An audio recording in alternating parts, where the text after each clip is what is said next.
Greetings. Welcome to the Captive Desk. In this video, we're taking a look at Mark Harwood's 5 Reasons the Bible is the Only True Holy Book. Let's give it a listen and analyze Mark's claims. The Bible is the only true holy book. That is a massive claim. And Mark, you said that there are 5 points that you put forward for this claim. So you've been speaking on the topic of origins and biblical authority for over 20 years. I wonder if you could take us through those 5 points today. Sure. So the first of those, Bronte, is that the Bible contains perfectly fulfilled prophecies, which no book written by man can do. Now, when you think about a book that is written ultimately by God, through human hands, yes, and we'll come to that point in a minute. But if a book was ultimately authored by God, I ask people often, what things do you think there might be, what characteristics might there be that would distinguish it from a book written by people? And we cannot tell the future. We don't know what's going to happen even this afternoon or tomorrow or a moment from now. No. But God sees the beginning. From the beginning, he sees the end. So he's outside of time, although he's in it as well. And he sees everything. So he is able to perfectly predict the future. And that is a feature of the Bible which sets it apart from any other holy book. So you're saying that the Bible has predictions in it which are then fulfilled, and that is setting it apart from any other holy book. Absolutely. And they're not just vague predictions. I'll give you some examples. Yeah. In the Old Testament, the prophet Isaiah talks about how a king will arise, and he names him Cyrus. And Cyrus is going to issue a decree that will allow his children, his people, to come back into their promised land. Now, that was written 150 years before, guess what, Cyrus is born. Wow. He becomes king, he issues the decree, and there's a copy of it, in fact, in the British Museum. So this was 150 years before, so Cyrus would not have been born at the time this prophecy was made. Wow. Right, several generations before. So nobody can write that. So that's an example of a prophecy within the Old Testament that is fulfilled within the time of the Old Testament. Okay, so Mark gives an example of Bible prophecy from Isaiah, claiming that only God, speaking through a prophet, could have known something 150 years in advance. Not being a biblical scholar, I looked up when Isaiah was written, and it does say 700 BCE through 500 BCE. Scholars generally divide Isaiah into 3 distinct sections based on the changes in the timeline, assuming that there were at least 3 authors. Presumably, Isaiah, Proto-Isaiah, wrote chapters 1 through 39. An anonymous author living during the exile, Deutero-Isaiah, wrote 40 through 55.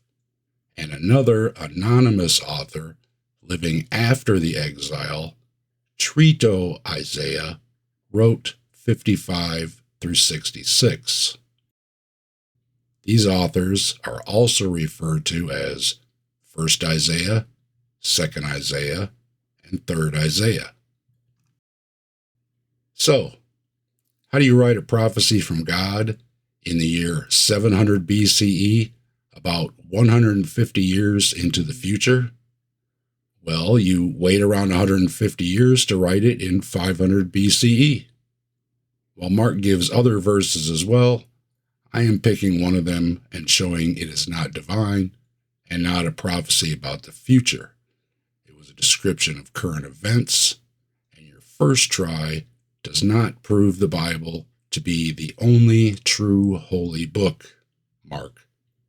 What's your next point for us? Well, the second point was the consistency of the Bible's record of history with the physical world around us. So here we are today, according to the Bible, about 6,000 years after creation. Now, the story that we hear all the time in our culture It's not 6,000 years. Is not 6,000 years. Yeah. It's like 13.8 billion since the creation, the Big Bang, to the present day.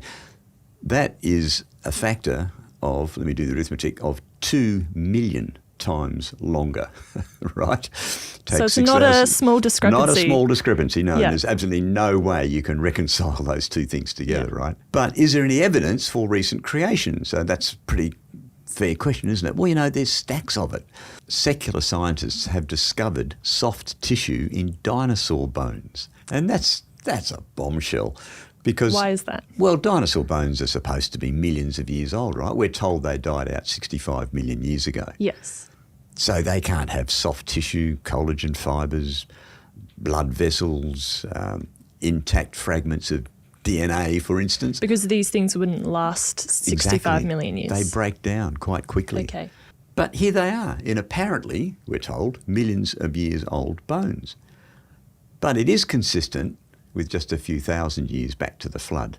So I was recently in a Young Earth seminar where your research was used to support claims that working blood vessels, fresh blood cells, and intact DNA had been found in dinosaur cells or dinosaur fossils. Is that a fair characterization of your research? It's wrong on all counts. Okay, so the age of the earth and its history from the Bible is your claim that makes the Bible the only true holy book. First off, the Bible does not date the earth nor the universe. The Bible gives lineages that differ as bloodlines for the Messiah to be king. If taken to date the earth, you are wrong by your math by a factor of 2 million times, and that alone should make you question your claims. Yet it doesn't seem to dawn on you at all. Secondly, Mary Schweitzer did not find those things you said she did. You are fibbing about her work, Mark. And it does not matter what Mary Schweitzer discovered in her research inside of a dinosaur fossil. It does not change the age of the rock layers the fossil was found in and how the fossils are dated. Nothing in Mary Schweitzer's discovery changes the age of the fossil. Your second attempt to prove the Bible is true is you lying about Mary Schweitzer's discovery. I am going to say shame on you for lying, Mark, same as Mary does about creationists lying about her discoveries. And I am going to call round 2 a fail as well. Can you jump into your third point for us? The third one is just fascinating. See, the Bible is not like some big novel like War and Peace or something, or a treatise on history. Yeah. It's actually written by some 40 different authors over a period of 15 to 1600 years. That's a long time. A long time, and there's obviously no way those authors could have corroborated on the content and so on. And yet there's this astonishing thread of meaning that runs through the whole of the scriptures. So now let me give you some examples. There's an unfolding of the whole concept behind the need for sacrifice for the forgiveness of sins. And we find that mentioned right at the beginning. Cain and Abel brought a sacrifice to God. Yeah. We find how that develops into the sacrificial system that is given to Moses when they're in the wilderness, and God spells out the whole of the moral law, the ceremonial law, and the social law. And of course, the sacrificial system is a picture of what Jesus is going to do to pay the price for all of mankind's sin. Round 3. Mark is saying there is no way that people writing Bible stories that had read previous Bible stories could write their Bible stories in line with previous Bible stories, sometimes even repeating the words from previous Bible stories they had read and put them in their Bible stories written later. Mark thinks there is no way to explain that. Hang on, I think I just did. 3 down, 2 to go, Mark. It is not looking good for your 5 reasons the Bible is the only true holy book. Fourth one is inerrancy. Now, a lot of people think, whoa, hang on, you can't tell me the Bible hasn't got mistakes, and it's riddled with mistakes. Well, actually, no. The concept, I think, can be best summarised like this, that God so inspired those human authors that they wrote only in accordance with his purposes and without errors. Okay, so his hand is on it. Now, think about this. If God is so powerful that he can speak the universe into being in just 6 days, surely he can superintend the process of the writing of his word so it gets to us today in a form that relays truth. Makes sense to me. I don't think that's too hard to do. If you can speak the universe into being, hey, you can make sure a book gets here safely. Yeah. So people say, oh, look, there's all kinds of conflicts.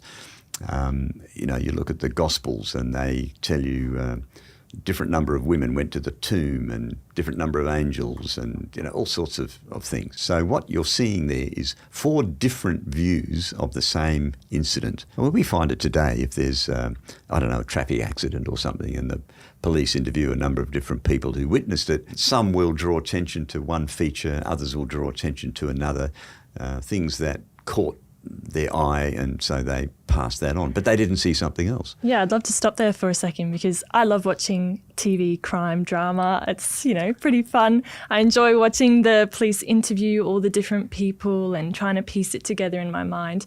But you know that someone is lying if either A, their stories are completely different, way, way, way too different, or B, if they're exactly the same, because then you know right. Collusion.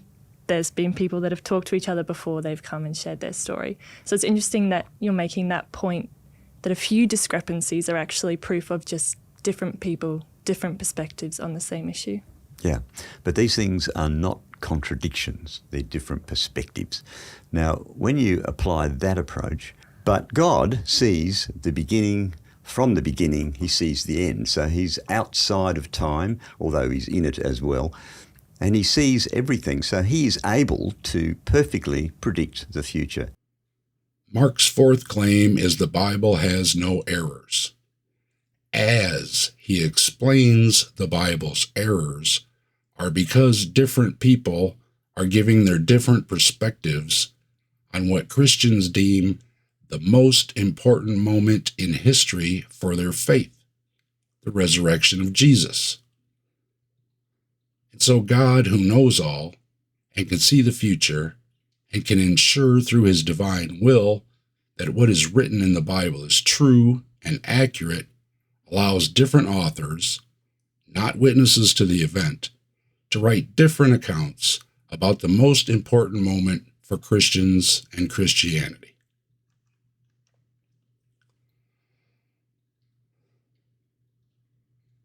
This is your 4th try, Mark.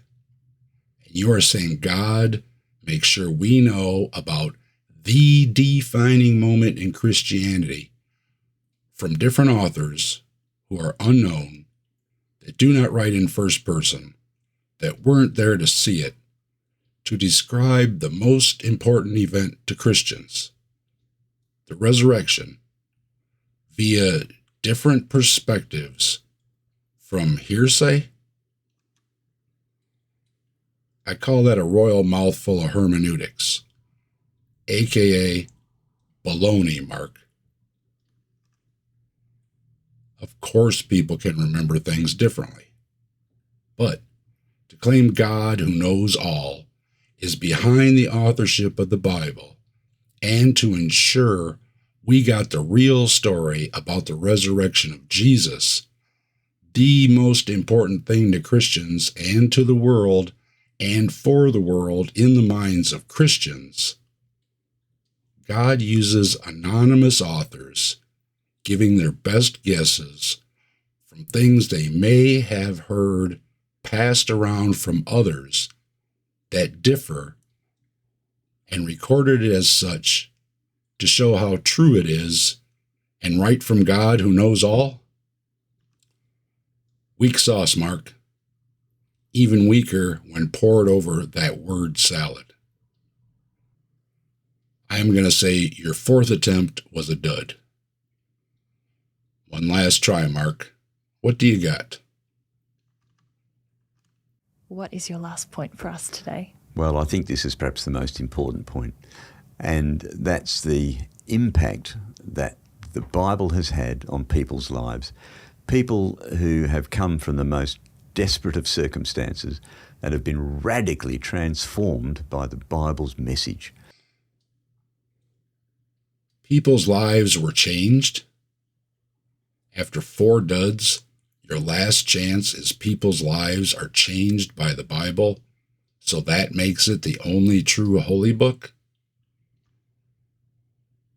People's lives are changed by many books, many pieces of art, and music, and dance, by many experiences, by many forks in the road in our lives. People have life-changing experiences getting married and having children. People have life-changing experiences with UFOs, with crystals, with meditation, with drugs, with other religions and belief systems, and other philosophies of life. There are more ways people can have life-changing experiences than I can mention.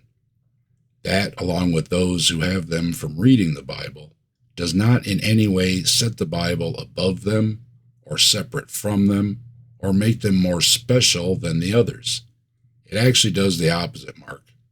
It shows the Bible to be nothing special at all among the many things that give people life-changing experiences. That's 5 tries, Mark, and I am going to say you failed miserably at proving your 5 points that the Bible is the only true holy book. What you did was prove the Bible is nothing special at all. It does have errors. It is not prophetic. It is not all literal history. It is not divine. And while some religious beliefs do help people with some things, I would say if you can have a life-changing experience gardening or climbing a mountain or just embracing life every day for all that it is, you don't need a Bible. You are probably better off without a Bible. You are not missing out on the only true holy book. As Mark, after 20 years of trying, cannot back up his claims, nor has any apologist ever. Thanks for watching. If you think I got something wrong about Mark's claims, let me know in the comments. And if you could hit the like and subscribe with a bell for future notifications, I would appreciate it. And I hope to see you next time.